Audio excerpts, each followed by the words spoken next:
சட்டசபையில் ஜெயலலிதாவை தாக்கிய போது முதல்வராக கருணாநிதி இருக்கும்போது ஜெயலலிதா பக்கத்துல இருந்து அவங்கள டிஃபெண்ட் பண்ண ஆள். செங்கோட்டையனை பொறுத்தவரையில் 50 வருஷமாக இருந்த கட்சியிலேருந்து அவர் அடிப்படை உறுப்பினர்லேருந்து கூட எடுத்துட்டாங்க.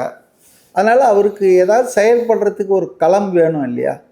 இப்போ பாஜகவுக்கு அவரால் போக முடியாது, அதே போல் திமுகவுக்கும் போக முடியாது. ஏன்னா திமுக எதிர்ப்பு தான் அவங்க ரத்தத்தில் 77லேருந்து எம்ஜிஆர் கட்சி தொடங்குறதுலேருந்து இருக்கிற ஆள் அவர்.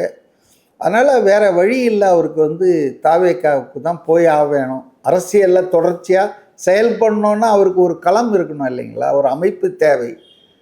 அவர் ஆக்சுவலாக ஆனஸ்டாக தான் ட்ரை பண்ணார்னு நினைக்கிறேன். அதாவது அதிமுகவில் இருக்கிற பிரிந்து போனவர்கள், வெளியேற்றப்பட்டவர்களை எல்லாம் ஒன்றா சேர்த்தா அந்த கட்சிக்கு வலு கிடைக்கும், ஒரு பலம் கிடைக்கும்னு நினச்சது. அது சரிதான், ட்ரை பண்ணாங்க. பட் அது ஒன்றும் ஃபெயிலியர் ஆகிடுச்சு. ஏன் தாவேக்கா தேர்ந்தெடுக்கிற காரணம் என்ன?